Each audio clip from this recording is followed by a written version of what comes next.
Isaías 4:4, versículo 2. Então a gente pode levantar, vamos fazer a leitura primeiro e depois eu começo o que o Senhor colocou no meu coração. Amém? Assim diz o Senhor, que te criou, que te formou, desde o ventre, que te ajuda. Não temas, ó Jacó, servo meu, ó amado, a quem escolhi, porque derramarei água sobre o sedento e torrentes sobre a terra seca. Derramarei o meu espírito sobre a tua posteridade e a minha bênção sobre os teus descendentes. E brotarão como a erva, como salgueiros, junto às correntes das águas. Um dirá, eu sou do Senhor, outro se chamará do nome de Jacó, e outro ainda escreverá na própria mão, eu sou do Senhor, e por sobrenome tomará o nome de Israel. A igreja pode se assentar, amém? Bom, essa palavra foi uma promessa, ao povo de Israel, que estava cativo na Babilônia, sofrendo, eles não podiam mais adorar a Deus, eles foram separados dos seus, as famílias foram divididas, trabalho escravo. Então, depois de muito tempo, eles cativos, eles começaram a se render. E o Senhor falava, olha, se você quiser, eu tenho a promessa. Posso derramar sobre a tua vida água, a terra seca, torrentes de água sobre a terra seca. Eu posso matar a sua sede. Eu posso abençoar a tua posteridade, os seus descendentes. É essa a promessa de Deus.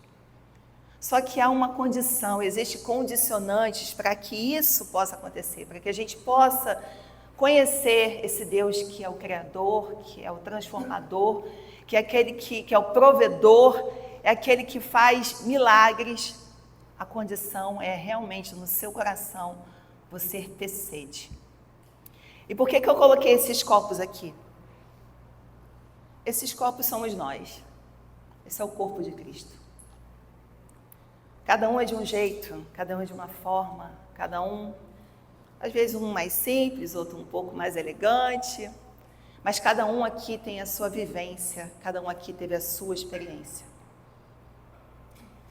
Só que Deus me trouxe para ministrar sobre a vida desse aqui, que está com o copo rachado, que não consegue reter os rios de água viva que o Senhor está fluindo.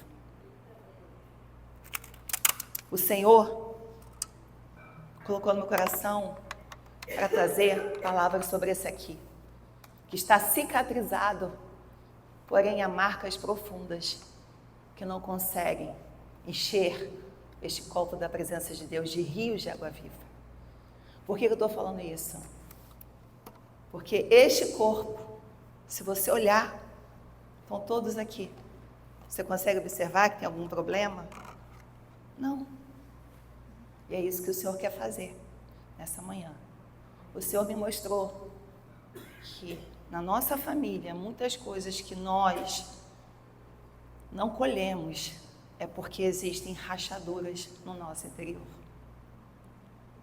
E essa promessa de torrentes de água, de matar a sede, é para aqueles que têm sede. De que adianta eu ter água se eu não tenho sede?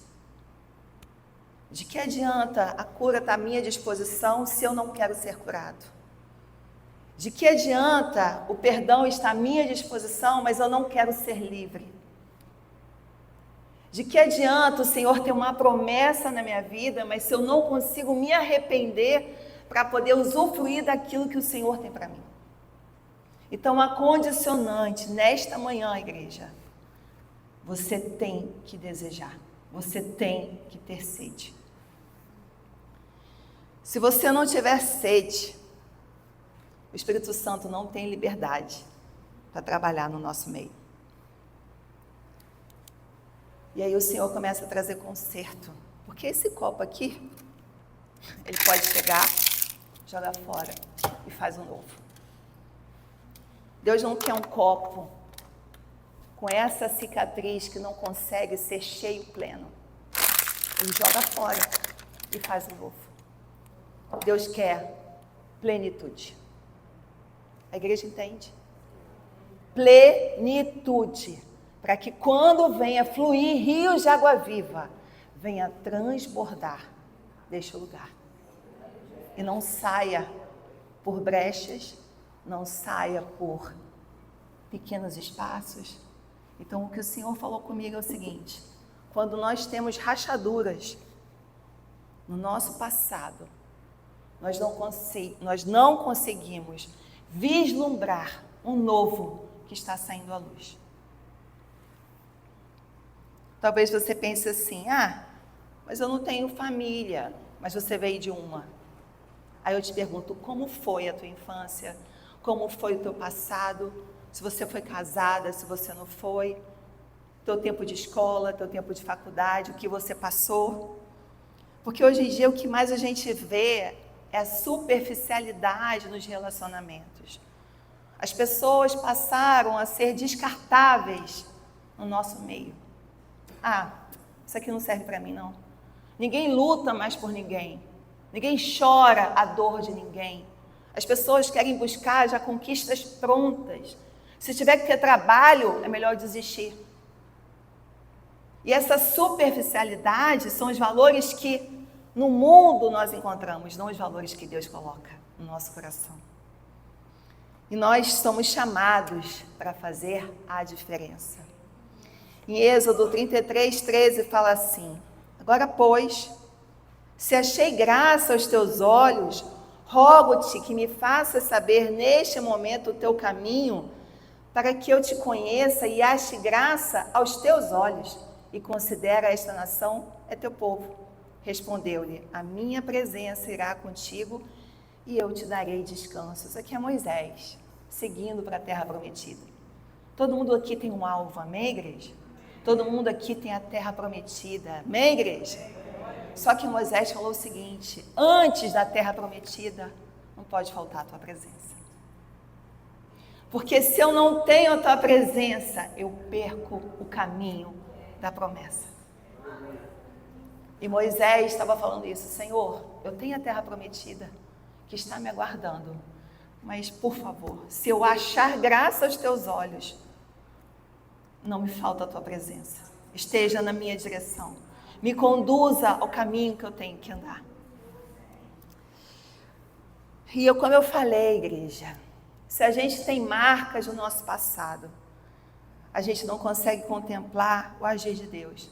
Tem pessoas que têm, talvez você olhe assim: não, mas está tudo bem, eu já superei, está tudo certo. Aí eu te pergunto, já viu aqueles machucadinhos, né? Todo machucado tem aquele processo de cicatrização, e no iniciozinho aquela pele muito frágil. Se você encostar, fere de novo, não é? Tem pessoas que ainda estão nesse processo.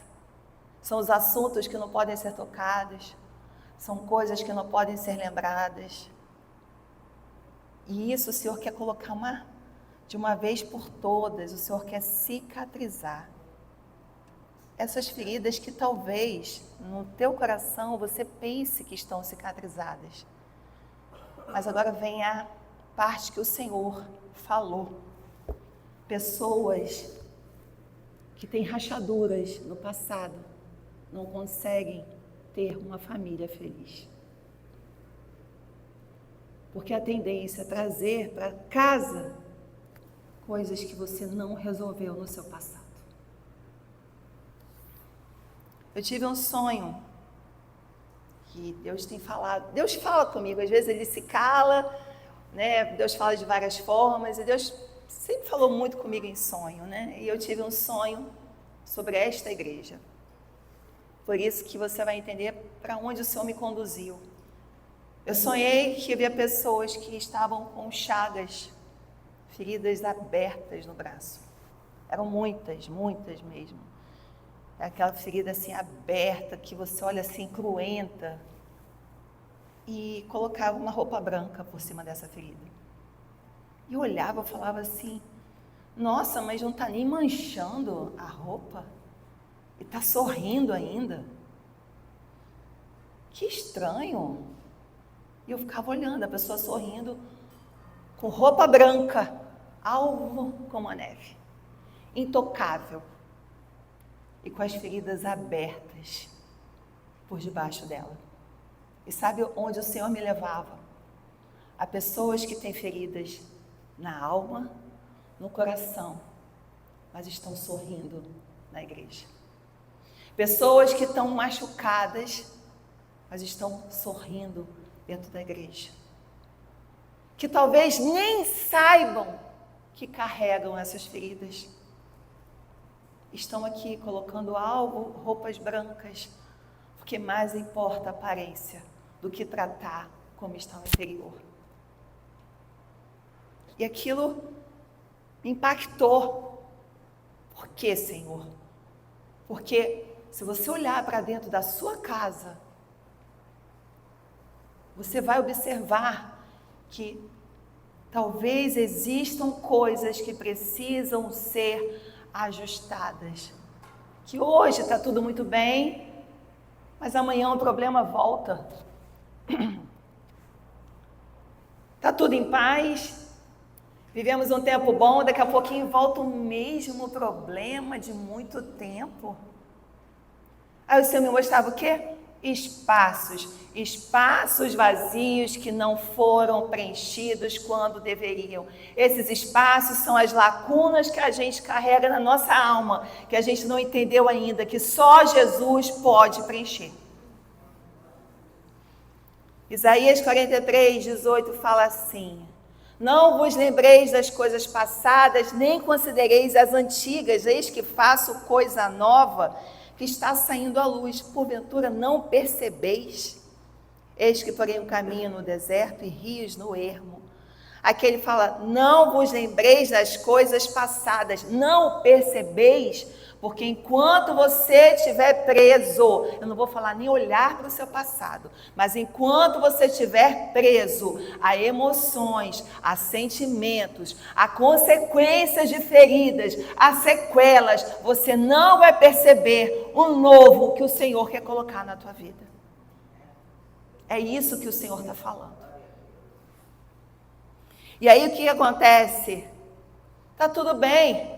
Aí você começa a observar que existem comportamentos que refletem que existe algo errado que precisa ser ajustado. Que são comportamentos nocivos, que são permanentes, que são pessoas áridas, mas do nada começa a ficar bem. Daqui a pouco fica ruim. É um vai e volta, vai e volta. Por quê? Porque precisa ser preenchido o espaço que ficou vazio lá no passado.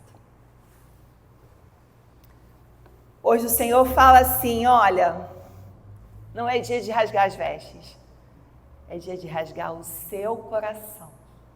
As vestes podem ficar do jeito que está, mas Deus quer que você rasgue a sua alma, porque Ele sabe, Ele conhece, Ele te sonda, Ele sabe o que vai sair da sua boca antes que você dê uma palavra.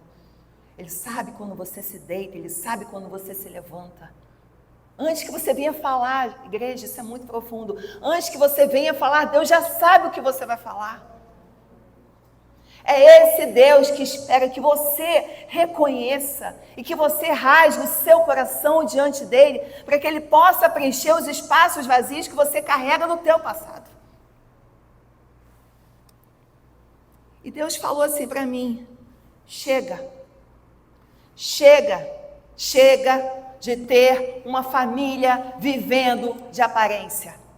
Chega de ter uma família que aqui está sorrindo e quando chega em casa uma atmosfera de aridez, de marido maltratando esposa, de esposa não fazendo seu papel de edificadora, mas de destruidora de lar, filhos que não obedecem os pais, pais que eles não usam a palavra de Deus para poder ensinar os filhos. Porque a Bíblia fala, não irai os teus filhos, sabe o que quer dizer isso? É ensinar na doutrina, não é na violência, não é na palavra amarga, não é para diminuir o teu filho. Filho é filho, e filho é para ser instruído. Ensina o teu filho no caminho que deve andar, para que mais tarde não venha se desviar, não importa a idade, por isso é filho. Gente que sai daqui, que faz descaso com pai e mãe, briga entre irmãos, não perdoa o irmão, tem briga com o tio. Gente, essa é a realidade. Pessoas que vivem em lugares de mentira. Aí você vai falar assim, mas isso é para a nossa igreja, é para a igreja do Senhor. Em Hebreus 4:13 fala o seguinte, não há criatura que não seja manifesta na sua presença. Pelo contrário, todas as coisas estão descobertas e patentes aos olhos que temos de prestar contas. Ou seja, nada está escondido do nosso Deus.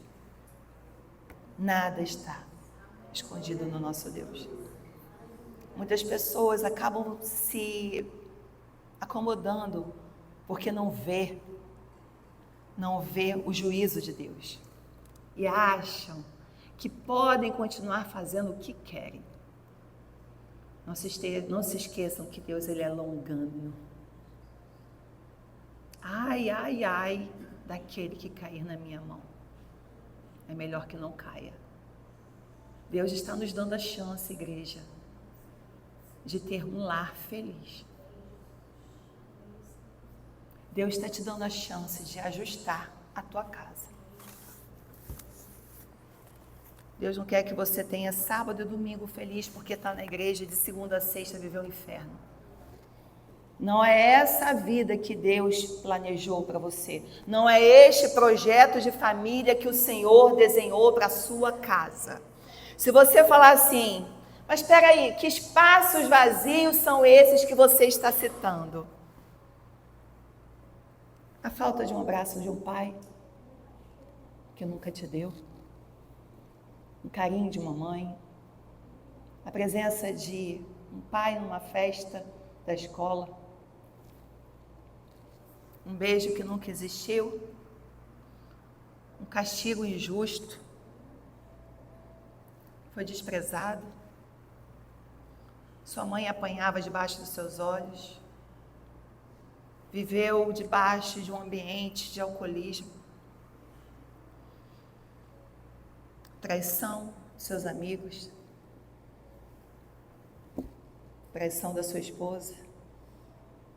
Você teve que reconstruir a tua vida, a traição de um marido.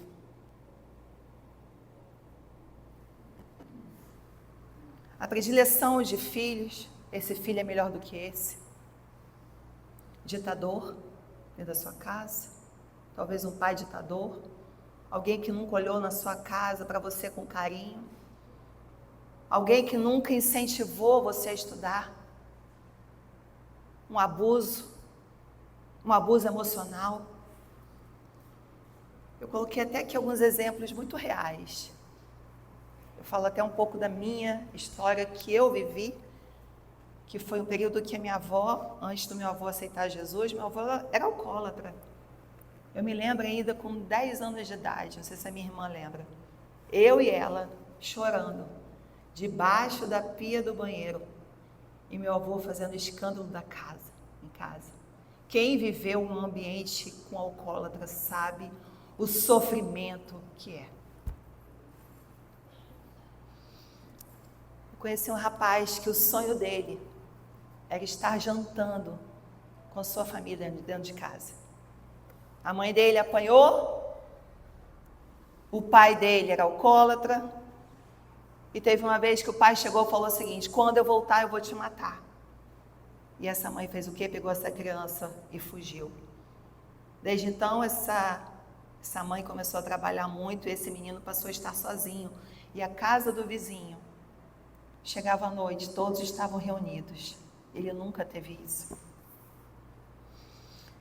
Em um casamento perfeito, maravilhoso, de uma paciente minha, ela adoeceu, doente, e precisou da ajuda do marido. Começou bem, abandonou a esposa para se juntar com uma outra mulher. Uma irmã da igreja, que já foi dessa igreja, disse que deixou a filha dela na casa da irmã e a filha dela foi abusada pelo tio. Pais que não desejaram a sua chegada. Tem uma irmã aqui na igreja mesmo. O sonho dela é que os pais pudessem colocar um cobertor sobre ela. Isso mostrava desprezo. E hoje, se vocês quiserem saber, porque ela deixou eu falar o nome, tá ali a Cris. Sabe qual foi a maior, talvez assim, quando ela falou para mim, seu casamento tá bom? Como é que tá? Tá tudo bem? Ela falou assim, Dani, você não sabe o que Deus fez comigo. Meu marido me cobriu. Deus trabalha nos detalhes, igreja. Outro exemplo, eu vi outro dia um homem contando a história que a mãe tinha tido não sei quantas meninas, mulheres, e o pai, os dois eram diáconos na igreja. E o pai chegou e falou o seguinte, olha, se você não nascer um menino, você vai ficar no hospital com essa criança, você nem volta. E ela começou a bater na barriga, porque um médico havia falado para ela o seguinte, olha, sua estrutura óssea não suporta homens, meninos, então você vai perder. Então ela já sabia que ela não podia ter meninas. E ela começava a bater na barriga. E começava a falar assim que não queria esse filho, que não queria esse filho. O filho nasceu, menino, mas ele foi rejeitado desde o ventre. Uma criança que sofreu perseguição. Há pouco tempo a minha filha tem uma amiga que a mãe falava o seguinte, olha, você se acostuma, porque o homem trai mesmo. É normal, todo homem tem que trair sua esposa. Se acostuma, ele precisa disso. Eu olhei para a Bia e falei assim, está repreendido em nome de Jesus. O coração dessa mulher já congelou do sofrimento e viu que nada podia fazer. E assim a gente vê, igreja. Isso aí é a nossa realidade. Isso é só um pouquinho. Só que eu vou te falar que também existem exemplos na Bíblia de situações como essa. Como Adão e Eva, por exemplo, que Gênesis 3:12 fala assim, então disse o homem, a mulher que me deste por esposa, ela me deu da árvore e eu comi. Eles pecaram. Sabe o que aconteceu aqui? Não houve unidade nas decisões, não houve cumplicidade. E até hoje estamos pagando o preço da desobediência. Nós vivemos a consequência daquele pecado pela falta de unidade de um casamento. Caim e Abel, os dois foram ofertar ao Senhor. Um irmão com inveja do outro, o que aconteceu? Matou o outro, porque Deus recebeu a oferta de um e não recebeu a outra. Noé, Gênesis 9:21 fala assim, bebendo do vinho, embriagou-se, pôs nu dentro da sua tenda. Ou seja, o filho expôs a nudez do pai, não se preocupou em preservá-lo. Abraão e Sara, Deus nunca foi a favor da poligamia. E Sara, não vendo a promessa realizar, o que ela fez? Deu o seu jeitinho, ofereceu quem? Agar. Até hoje existe a consequência daquele ato. Esaú e Jacó, Gênesis 25:28 fala assim, Isaque amava Esaú, porque se saboreava da sua caça. Rebeca, porém, amava Jacó, predileção de filhos. E teve o que? Desvio no caráter dos dois, ao ponto de vender a herança dele por um prato de lentilha, e o outro fazer o quê? Usurpar algo que não era dele. José e seus irmãos. José teve um sonho, os irmãos tiveram inveja. O que fizeram? Lançaram numa cisterna e não venderam para os egípcios e falaram para o pai que ele foi comido por um animal selvagem. Davi, Tamar e Aminon. Tamar, filha de Davi. Aminon chegou para o pai falando que estava doente, para sua irmã ir lá cozinhar para ele. O que ele fez? A irmã chegou lá e ele estuprou a irmã. Então, igreja, e aí tem muito mais coisa. Essa é a realidade que nós vivemos. Isso não é só de hoje. Só que para mim, eu vou falar para mim o que significa a família. Eu quero que você tome posse hoje em nome de Jesus. O significado de família não pode ser como no mundo. O significado da família para o cristão que conhece Jesus, que chama ele para fazer morada: lar, conforto, segurança, pedacinho do céu, acolhimento, laços, amizade, cumplicidade, abraço, alegria, mudança de estado, sorriso, presente do céu. E a pergunta que eu te falo: você quer viver isso na sua casa? Você quer viver isso na sua casa? Depois que eu ouvi uma pastora ministrar na minha vida: a sua casa, Daniela, tem que ser pedaço do céu. Eu nunca mais esqueci e eu nunca mais desisti. A sua casa tem que ser um pedaço do céu. Se Jesus mora na sua casa, é porque o céu está lá. Mas existem 4 pontos que o Senhor colocou no meu coração para a gente falar. Eu espero que dê tempo, porque é muita coisa. E um deles começa com perdão. Mateus 5:23 fala assim: se, pois, ao trazeres ao altar a tua oferta, ali te lembrares de que teu irmão tem alguma coisa contra ti, deixa perante o altar a tua oferta, vai primeiro reconciliar-te com o teu irmão, e então, voltando, faz a tua oferta. Mateus 6:12 fala assim: e perdoa as nossas dívidas, assim como nós temos perdoados aos nossos devedores. Mateus 18:22, respondeu-lhe Jesus: não te digo que até 7 vezes, mas até... Não, desculpa, gente, 21. Então Pedro, aproximando-lhe, perguntou: Senhor, até quantas vezes meu irmão pecará contra mim, que eu lhe perdoe? Até 7 vezes? Respondeu Jesus: não te digo até 7 vezes, mas 70 vezes 7. Ou seja, Deus não te dá a opção de você não perdoar. Você tem que perdoar aquele que você machucou, você tem que perdoar aquele que te machucou, e você tem que perdoar em qualquer situação todos que estão causando alguma coisa no teu coração. Quem olha para você, e você sabe que tem algo contra a tua vida, começa o teu papel, chega ali e pede perdão. Porque se você não pedir perdão, a tua oração não vai ser ouvida. Se você não pedir perdão, o teu clamor não vai ser escutado. Se você não pedir perdão, a tua oferta não vai subir. Quando a gente pensa que essas pessoas que não conseguem perdoar são as dores que carregam na alma, é porque elas vivem em cativeiros emocionais. O Senhor quer nos tirar desses cativeiros. Quando você lembra de Absalão, filho de Davi, o que aconteceu? Quando Aminon, ele estuprou a filha, a filha de Davi, Tamar, Absalão foi tomado de raiva. Só que o pai não teve nenhuma ação. E o que Absalão foi? Ele esperou aqueles 2 anos, ele começou a planejar como ele iria se vingar do irmão. 2 anos depois, o que ele fez? Matou o seu irmão. O pai, com muito ódio, chorando ainda, a morte do filho.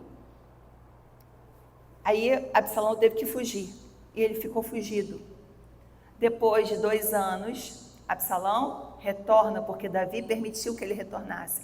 Mas falou o seguinte: não deixe entrar na minha face, não deixe que ele esteja em minha presença.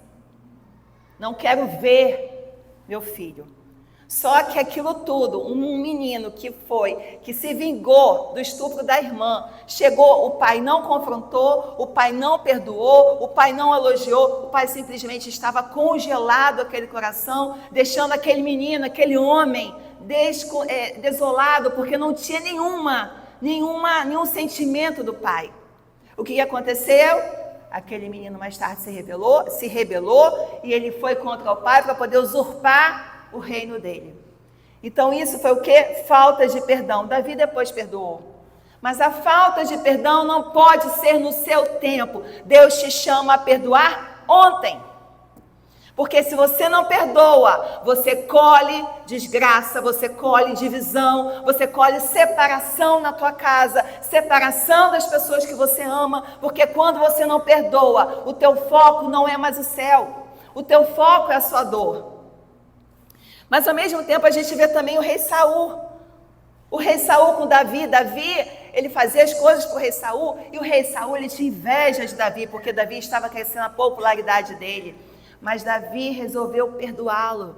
Tanto que em 1 Samuel 24:10 fala assim: os teus próprios olhos viram hoje que o Senhor te pôs em minhas mãos nesta caverna, e alguns disseram que eu te matasse, porém a minha mão te poupou, porque disse, não estenderei a mão contra o meu Senhor, pois é ungido de Deus.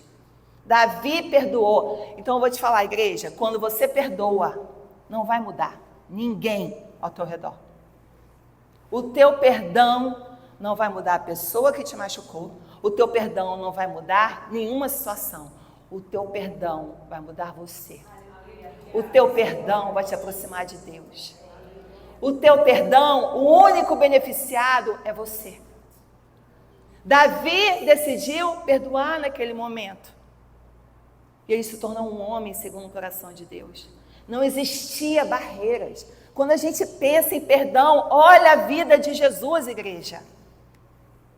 Tudo que Jesus fez, quando ele fala para a gente ser imagem e semelhança, aquele homem o tempo todo perdoou. Pessoas que se ficaram contra ele, mentindo, blasfemando, humilhando, zombando.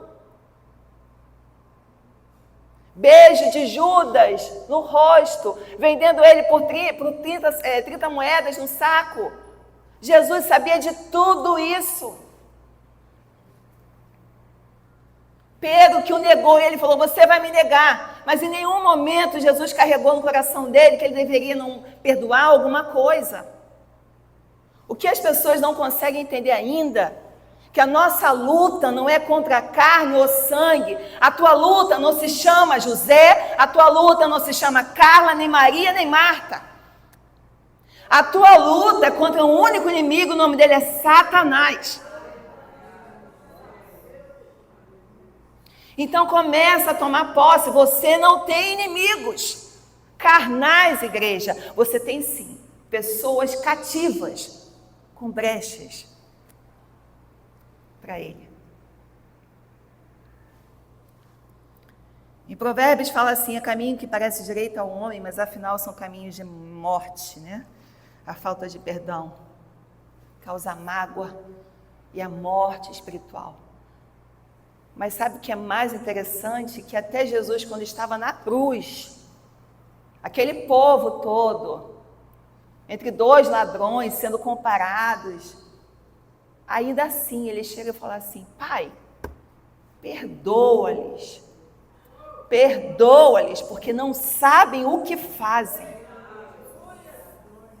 E com todo respeito, igreja, com todo respeito, quem você pensa que é, que se acha no direito de não perdoar alguém?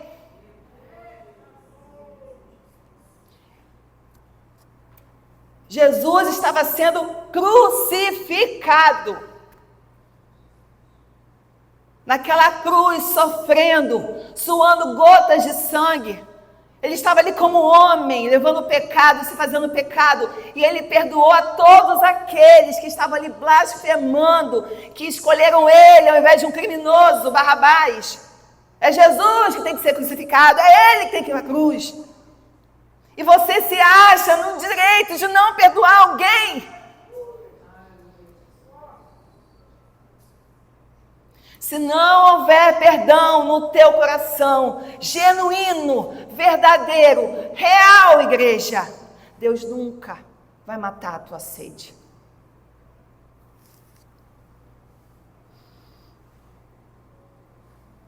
Quando você começa a entender, aí você vai ver pais que não abraçam, pais que não beijam, porque nunca foram abraçados. Porque nunca foram amados. Pessoas que te machucam.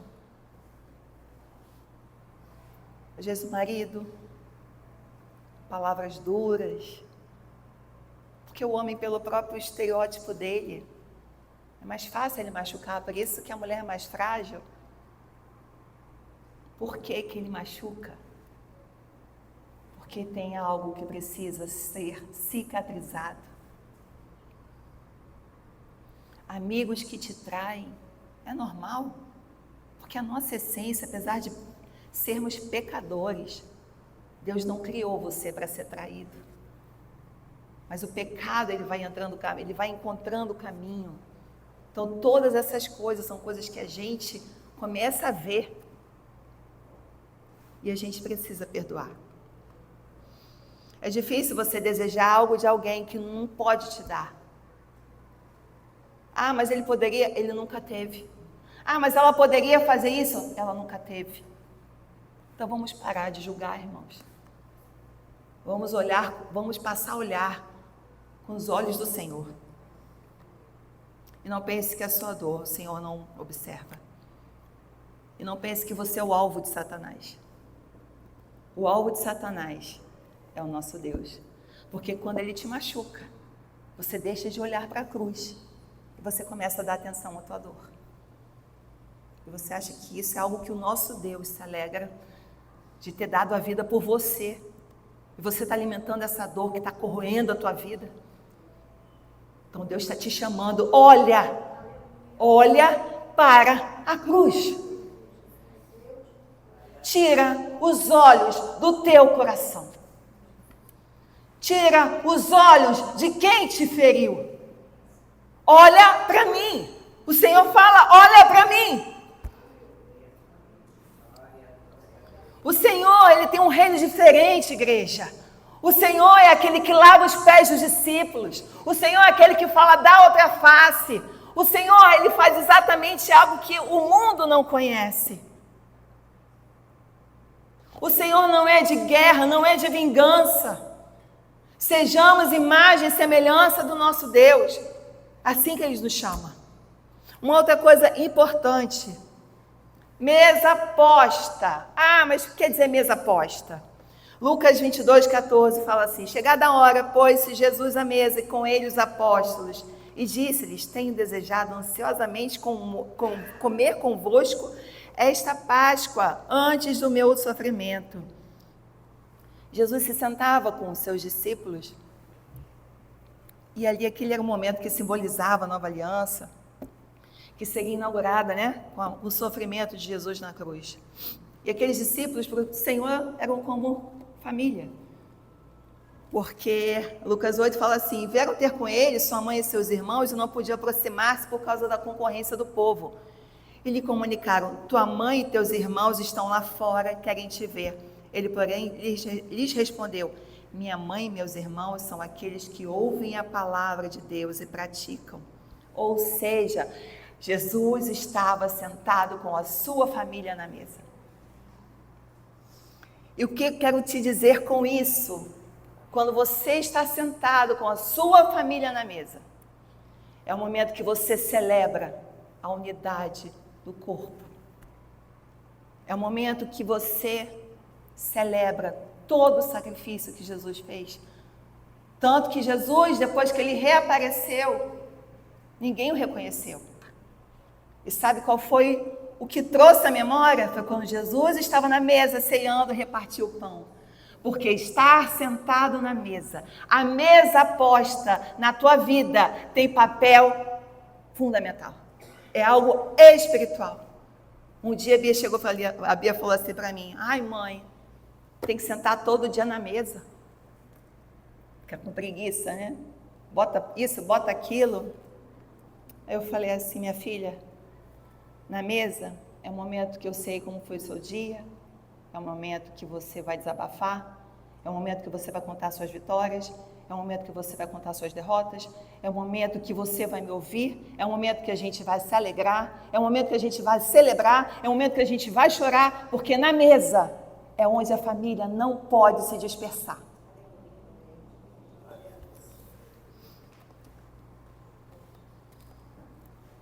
Tem algo muito interessante.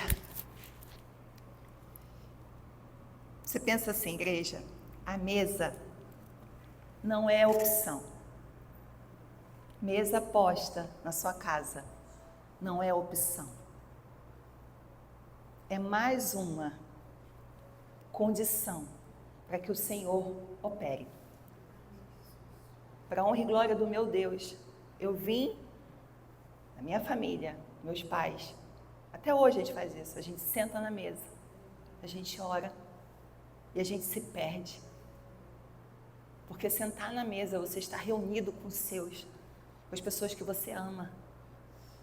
E eu encontrei alguém com os mesmos valores. Então é hora que a minha família se reúne. É hora que eu sinto o corpo ajustado, bem ajustado. É isso que o Senhor espera de nós. Você precisa reservar um espaço da mesa posta na sua casa. Outra condição, ser cheio do Espírito Santo de Deus. Lucas 12, 51 fala assim: supondes que vim para dar paz à terra? Não, eu vos afirmo, antes divisão, porque daqui em diante estarão 5 divididos numa casa, 3 contra 2 e 2 contra 3, estarão divididos pai contra filho, filho contra pai, mãe contra filha, filha contra mãe, sogra contra nora, nora contra sogra.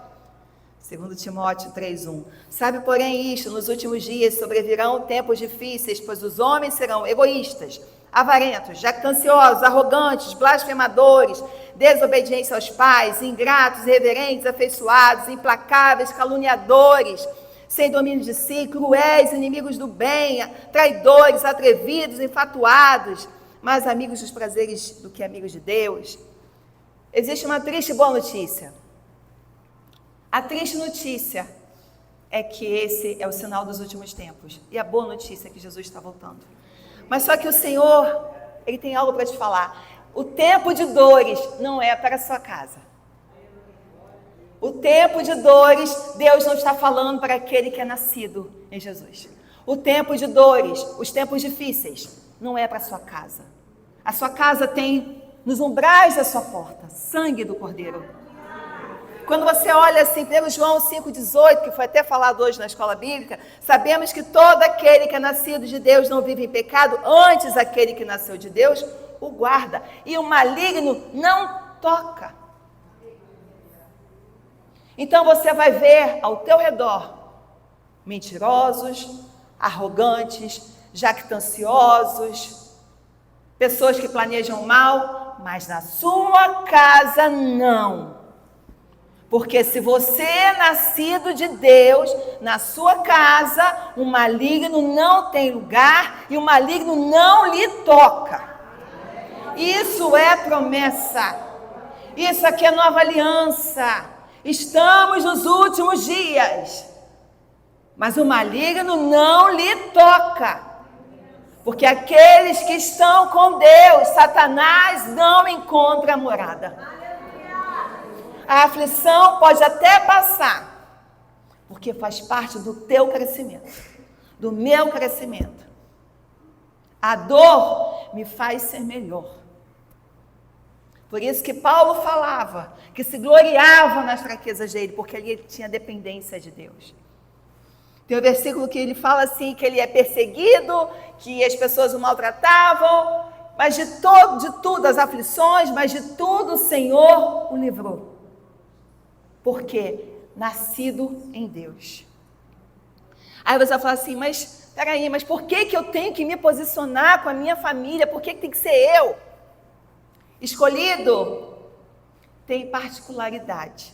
Isso quer dizer o quê? Relacionamento. Escolhido não tem escolha.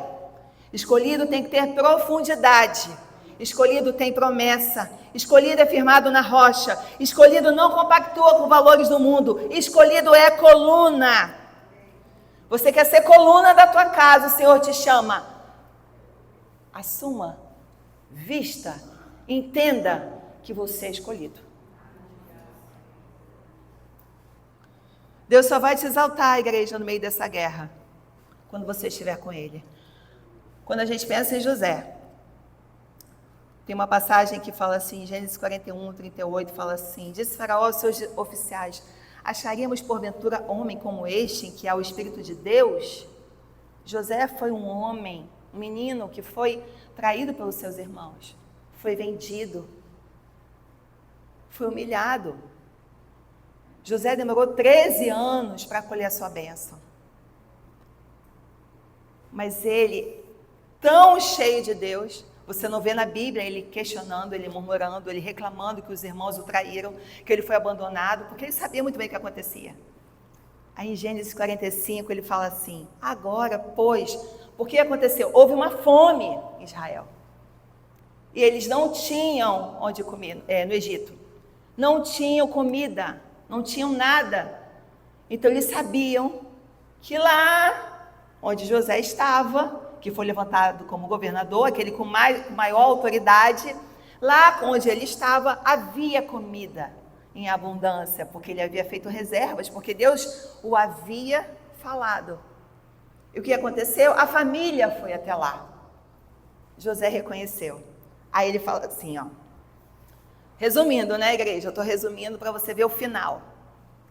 Mas vale a pena se aprofundar na história de José. Gênesis 45, 5 fala assim: agora, pois, não vos entristeçais, nem vos irriteis contra vós mesmos, por me haverdes vendido para aqui, porque para a conservação da vida Deus me enviou adiante de vós. Agora eu te falo o seguinte: somente aquele em que há o Espírito de Deus consegue entender a aflição que está passando, a aflição que é necessária. Ele entendeu que se ele não fosse vendido, ele não ia poder suprir a família dele. Ele aqui falou assim: Deus me enviou adiante de vós para conservar vossa sucessão na terra e para vos preservar a vida por um grande livramento. Assim não foste vós que me enviaste, não foram vocês, meus irmãos traidores, que me enviaste, e sim Deus, que me pôs por pai de Faraó e senhor de toda a sua casa, e como governador em toda a terra do Egito. O que Deus está falando? Que a aflição que você está passando, igreja, se você for um homem, uma mulher cheia com o Espírito de Deus, você vai entender onde Deus vai te levar e vai abençoar os seus. Seja Deus na vida de quem precisa. O Senhor fala para aquele que se une ao Senhor, é um espírito com Ele. Seja Deus na dificuldade, seja Deus na tua família, seja Deus na desobediência dos teus filhos, seja Deus na separação do teu marido, seja Deus aonde você colocar os teus pés, seja Deus nas palavras amargas, seja Deus. Porque onde Deus está, o ambiente muda. Onde Deus está, a atmosfera muda. Onde Deus está, não é a mesma coisa. Não pode ficar a mesma coisa. Porque o Senhor é aquele que muda, que transforma, que cria um ambiente novo. Esse copo aqui que o Senhor está vendo rachado. Você que chegou rachado, não importa para Deus. Entenda que esta aflição é para chegar onde Deus quer te levar. Mas você precisa tirar o teu olho disso para você poder entender o lugar que Deus quer te colocar. Lucas 15, 11 fala assim: certo homem tinha 2 filhos. O mais moço deles disse ao pai: pai, dá-me a parte de bens que me cabe. E lhes repartiu os haveres. Passado não muitos dias, o filho mais moço, ajuntando tudo que era seu, partiu para uma terra distante, lá dissipou todos os seus bens, vivendo dissolutamente. Depois de ter consumido tudo, sobreveio àquele país uma grande fome e ele começou a passar necessidade. Aquele homem pensou: nossa, eu estou passando fome aqui, comendo bolotas, trabalhando com porcos, nem os trabalhadores do meu pai estão passando por isso. Talvez eu possa retornar e eu possa estar com os trabalhadores, eu acredito que meu pai vai me aceitar. Lucas 15, 22 fala assim: o pai, porém, disse aos seus servos: trazei depressa a melhor roupa, vestiu, ponde-lhe um anel no dedo e sandálias nos pés. Trazei-me também e matai o novilho cevado, comamos e regozijemo-nos, porque este meu filho estava morto e reviveu. Estava perdido, foi achado. E começaram a regozijar-se. Aquele rapaz, quando chegou, o pai não falou assim: vai tomar banho, você está com uma aparência, você está tão sujo. O pai não olhou nada. O pai o recebeu. O pai colocou um anel no dedo. Como um anel no dedo era colocado, podia dizer o seguinte: você pode responder pela família, você pode responder por mim. O pai colocou sandália nos pés, colocou vestes naquele homem. O que eu quero dizer para você é o seguinte: para de achar que você não deve se chegar a Deus como você está. Rasga o teu coração, se chegue ao Senhor, para que Ele possa colocar um anel no teu dedo, coloque uma roupa nova e sandália nos teus pés. Deixe que o Senhor resgate a tua identidade, porque uma igreja precisa ter identidade. Quando o Senhor falava para mim, chega de família vivendo de aparência, porque a igreja está sem identidade. Deus quer resgatar a tua identidade como filho, para que você entenda a tua autoridade na tua casa. A tua casa, o céu precisa estar. O céu só vai estar na sua casa quando você entender a sua identidade em Deus. Então Deus está te chamando.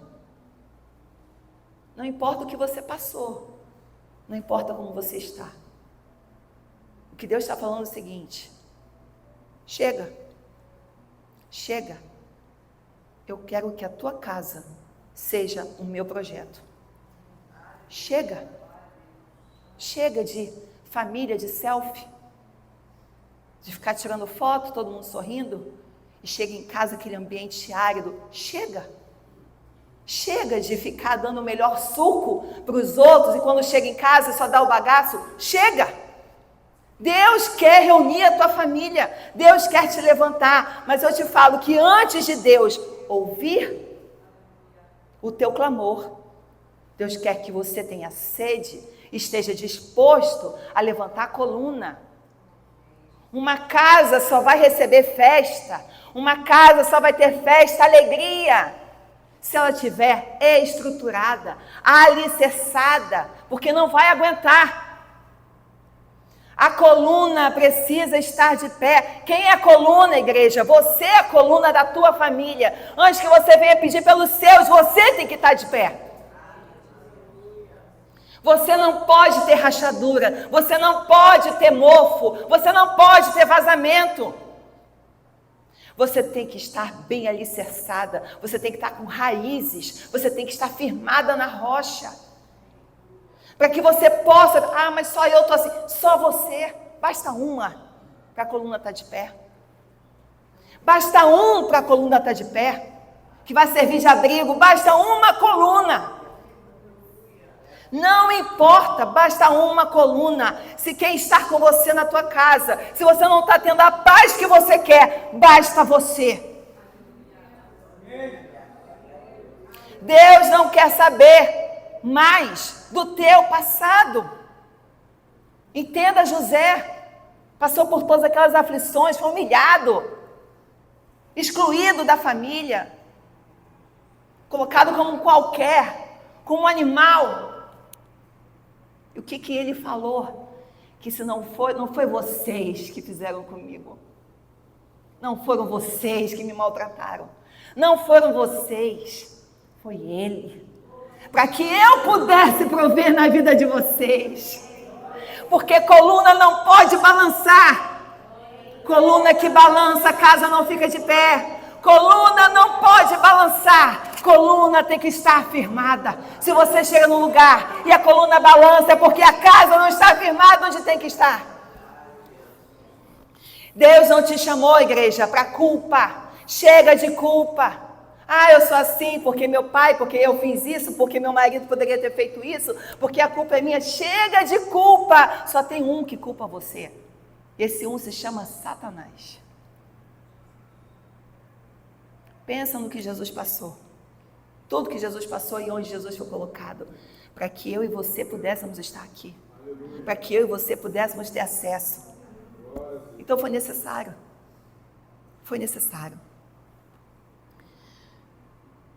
O mais importante é o seguinte, igreja.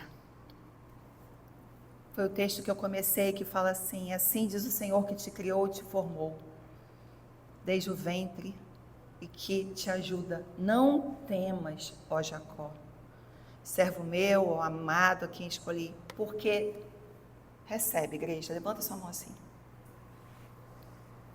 Em nome de Jesus. Hoje, em nome de Jesus, hoje, a água que o Senhor vai derramar vai te saciar. Você vai usar, vai levar uma unção nova para sua casa, para o seu lar. Chega de culpados, chega de apontar dedos, chega de viver num lar infeliz. Não se preocupe com aqueles que estão fora. Se preocupe em ser a coluna, porque os que estão fora precisam encontrar um lugar seguro para retornar. Receba. Porque derramarei água sobre o sedento e torrente sobre a terra seca. Derramarei o meu espírito sobre a tua posteridade e a minha bênção sobre os teus descendentes. E brotarão como a erva, como salgueiras junto às correntes das águas. Um dirá, eu sou do Senhor. Fala assim, eu sou do Senhor. O outro se chamará do nome de Jacó. O outro ainda escreverá na própria mão. De novo, igreja, eu sou do Senhor. Repita, e por sobrenome, tomará o nome de Israel. Deus, neste lugar, quer restaurar a tua identidade. Esse culto da família é algo que o Senhor tem colocado no nosso coração. Não há mais tempo de botar vestes brancas. Está cheio de chagas. Por isso que o Senhor fala assim, eu não quero que rasgue as vestes, é para rasgar o seu coração. Você quer viver o novo de Deus? Você quer viver o novo de Deus? Então para de olhar para o teu passado. Para de olhar as pessoas que te machucaram. Para de olhar as pessoas que te ferem. Foca em Deus. Você não é alvo. Não pense que o homem que te machuca, você é alvo. Você não é alvo. Alvo é Deus. Porque Satanás conseguiu desviar a tua atenção. Por isso que Deus quer que você resgate a sua identidade nessa noite. Resgata, para que você possa entender as coisas que estão novas a sair. Eu te convido a você estar nesse altar. E você vai começar a pedir ao Senhor. O novo vai chegar na sua casa. Eis que faço coisa nova. Eu quero que você venha para o altar. Entregue a tua vida primeiro. Porque você precisa ser ajustado para que as coisas comecem a fluir. Deus quer trabalhar no seu interior. Deus quer trabalhar no seu interior.